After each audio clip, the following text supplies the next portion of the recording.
Bismillahirrahmanirrahim. Assalamualaikum warahmatullahi wabarakatuh. Selamat sore, salam sejahtera buat kita semua, para mahasiswa yang baru banggakan. Kita masuk ke pertemuan 15 dan 16 dan nanti kita ujian akhir semester setelah perkuliahan kita selesai. Baik para mahasiswa, pertemuan kita kali ini temanya adalah tujuan penciptaan manusia dan alam dan kehidupan setelah alam.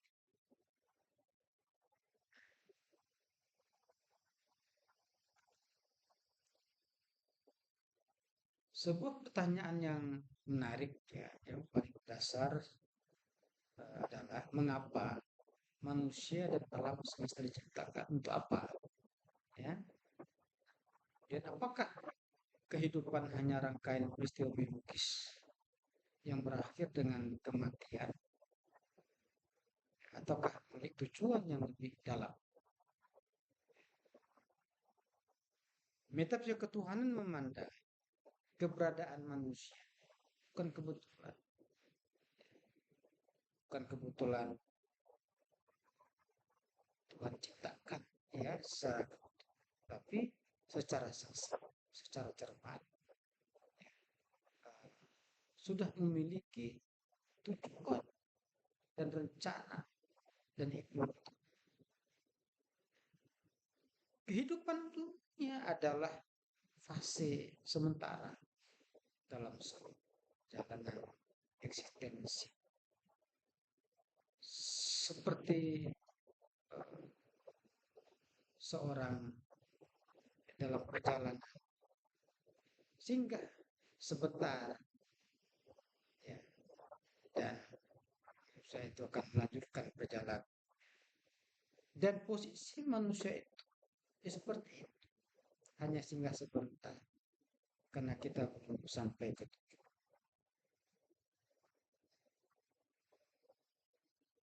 Kita akan menuju tempat yang sangat panjang, itu kehidupan akhir. Memahami tujuan penciptaan manusia membantu manusia kan.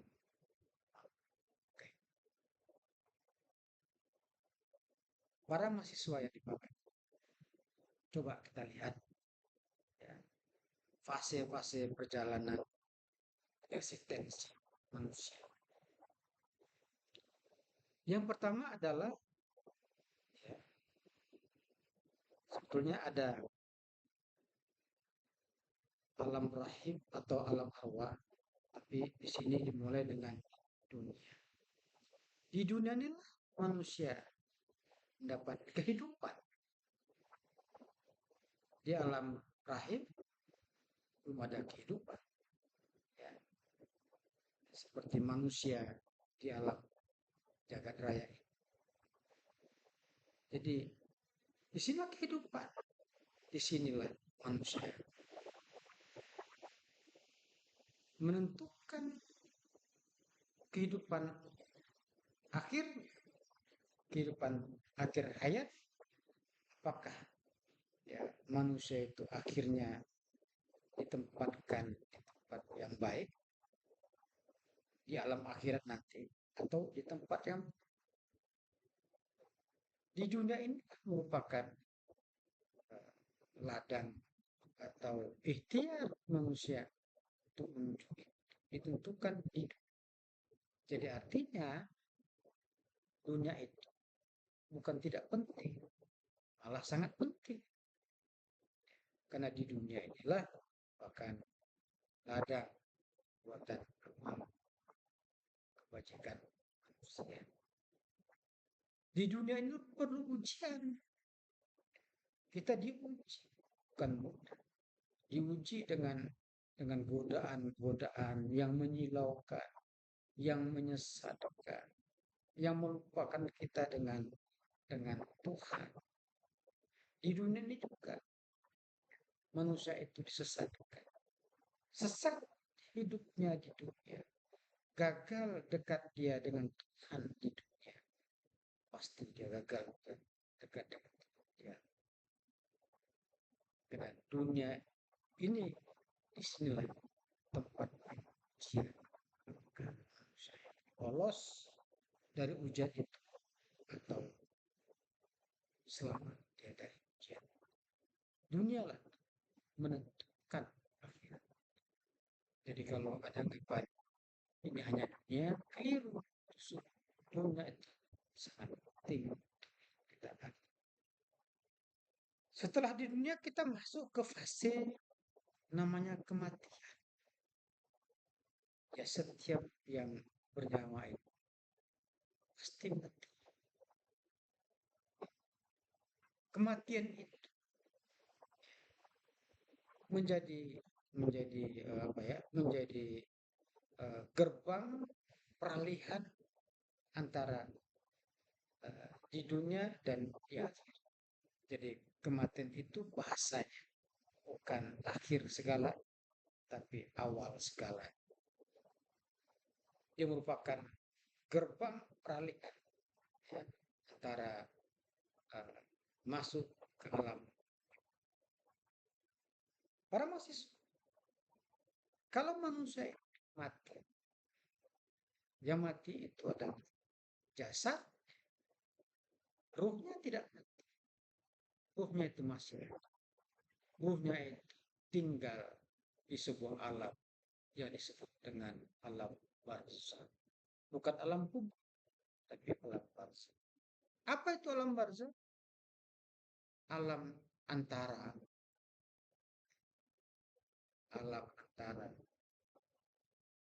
dunia dan alam. Disitulah manusia itu sudah mulai ya, di alam barzah itulah manusia itu sudah dapat reward dan punishment perbuatannya selama di alam dunia.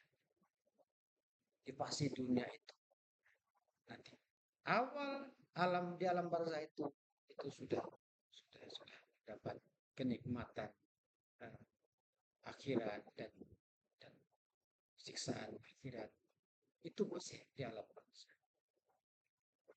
Kemudian kita nanti masuk pada alam kebangkitan, dibangkitkan Tuhan lagi semuanya di padang mahsyar. Tapi itu kapan? Tidak tahu. Hanya Tuhan yang tahu berapa lama manusia itu di alam barzah. Ini sampai alam kebangkitan. Bisa 1000 tahun. Bisa 1 miliar tahun. Kemudian Allah bangkitkan seluruh manusia itu. Ya.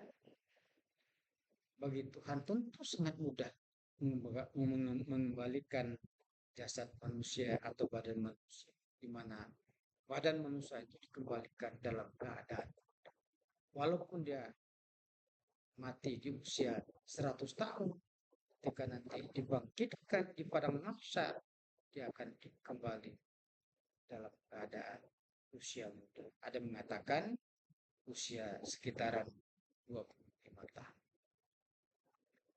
Ya. Dan masuk proses penimbangan manusia amal baik dan amal buruk. Kalau dia banyak melakukan perbuatan baik, tentu dia akan ditempatkan. Itulah namanya surga. Tapi kalau dia banyak melakukan perbuatan yang dilarang Tuhan, dia akan dicuci. Dia akan mendapat alam yang sangat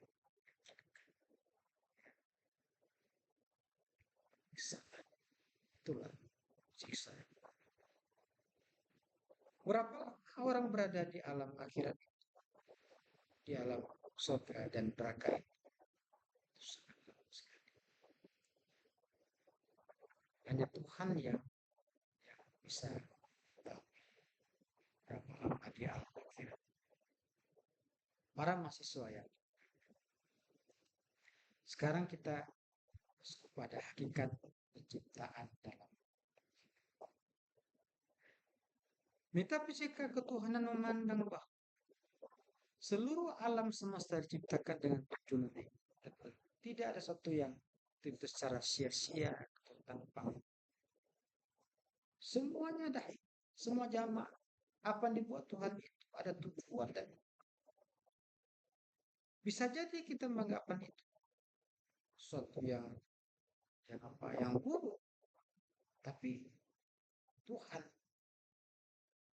menciptakannya dengan misalnya eh, Tuhan menciptakan bakteri, Tuhan menciptakan virus, Tuhan menciptakan penyakit, Tuhan menciptakan lain-lain sebagainya. Untuk apa virus Tuhan ciptakan? Untuk apa bakteri Tuhan ciptakan? Masih semuanya. Pasti Tuhan punya tujuan dan maksud itu. Kita bisa bayangkan, ya, kalau dunia tanpa bakteri, manusia mati, hewan mati itu tidak ada pembusukan. Karena pembusukan itu kalau ada bakteri. Betapa bau, ya, kalau tidak ada bakteri. Untung ya ada bakteri, sehingga terjadilah pembusukan dan seterusnya. Mahasiswa yang keberadaan alam menunjukkan adanya kehendak, ada kudrat, ada ilmu, ada kebiasaan yang paling mendasar. Ciptaan dipahami sebagai manifestasi kesempurnaan dan keberhasilan.